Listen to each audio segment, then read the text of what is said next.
Hello, y'all. Wade Knopfler here. Hit the like and subscribe button if you like my channel.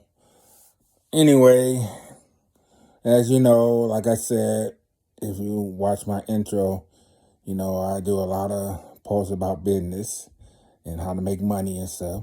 And I also told you that I will be doing other stuff like social issues as well as sports, because those are my love as well.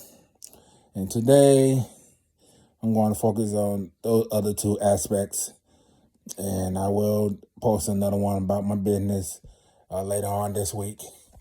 But right now, let's get into it. Hit the like and subscribe button below. I need the love.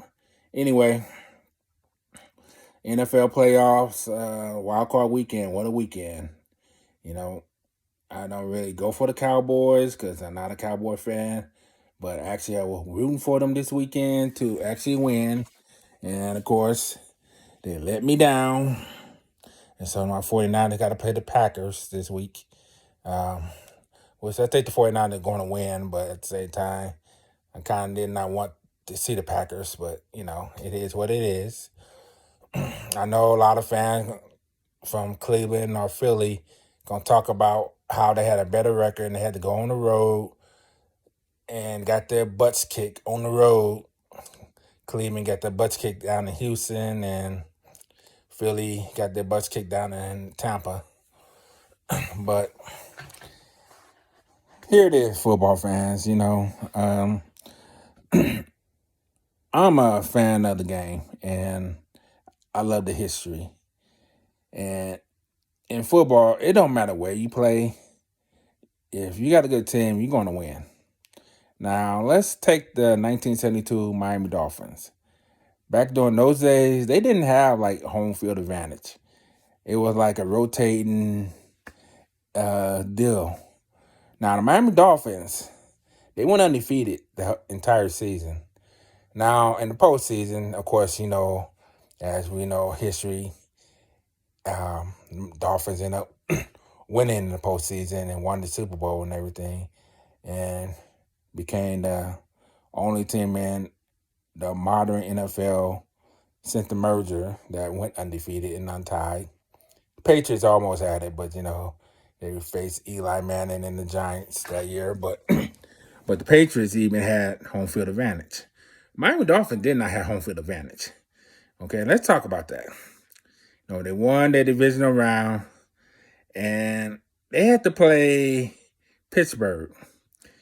Pittsburgh were coming up with the steel curtain. They had just came off a victory over the Oakland Raiders with the famous Immaculate Reception. And Pittsburgh got to host that game. So Miami had to go to Pittsburgh for the AFC Championship game that year. And Miami did win that game, of course, on the road in cold Pittsburgh. And then went on to win the Super Bowl, I think, over the Redskins. I'm not for sure on that one. Either Redskins or the Cowboys. They beat one of them. But I know they won back-to-back. But that year, they went undefeated. And, of course, they didn't have home field advantage. So you Brown fans and Eagle fans, quit crying about your team losing on the road and all that, okay? Yeah, I'm not losing to them.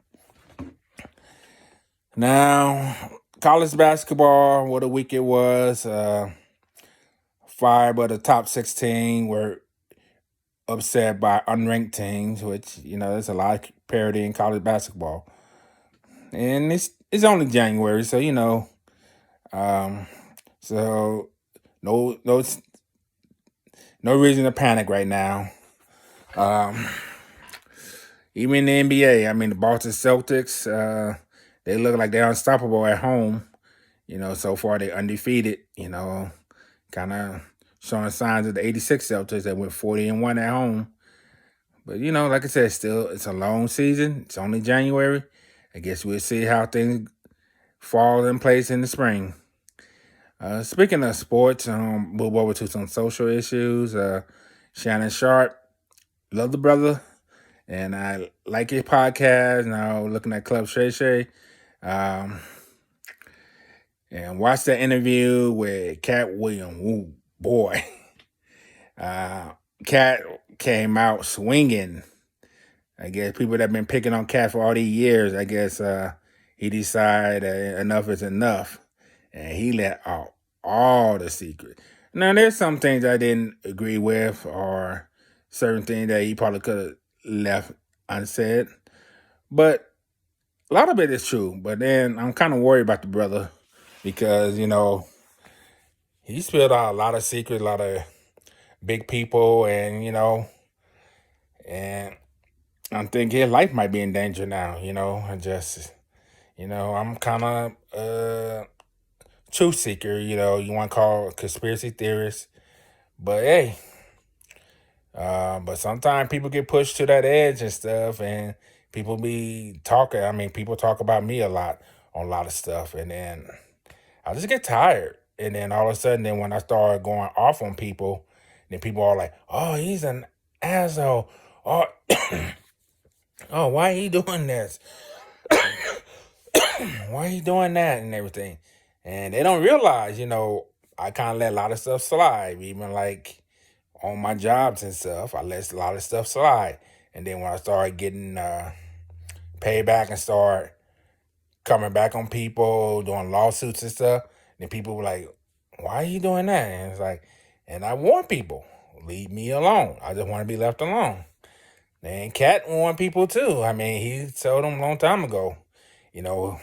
He had his integrity. I know he had his feuds and stuff, and then people are still talking about him. I mean, like the part with Cedric the Entertainer, how Cedric all of a sudden, he talked about how Cedric had apologized, but then all of a sudden he denied it, about stealing his jokes. And then, when he was talking about Steve Harvey, Mark Curry talked about that a few months ago about Steve Harvey stealing his jokes in his bit. And then, looking at hanging with Mr. Cooper and the and looking at Steve's show back in the day, a lot of similarity, work, in the school and everything. So there's a lot of, and a lot of people talked about, I've been hearing a lot of these rumors about Hollywood for a long time. Even when I was in college back in the 90s and stuff, and we were talking about Will Smith. And that's when Independence Day, Men in Black, and all that had just came out. And one of my friends was talking about, yeah, Will Smith had did this and did that. And I was kind of like in disbelief. But over the years, I started hearing other stories and stuff and more. And so a lot of stuff that Katt Williams was talking about really didn't surprise me, because a lot of that stuff been going on for a long time, and other people had tried to say the same thing and were blackballed, or people were trying to label them crazy and stuff. And that's what they do. You be talking some truth and stuff, and then they want to say, oh no, that person crazy. I remember when Dave Chappelle, when he walked away, and all this talk about him having a nervous breakdown and everything else, like I said, don't be too quick to judge some people, because you never know what people are going through. You don't know. There's always another side to the story. But anyway, that's my time. If you like my channel, hit the like button, hit the subscribe button, and there's more to come. Anyway, have a blessed day. See y'all soon.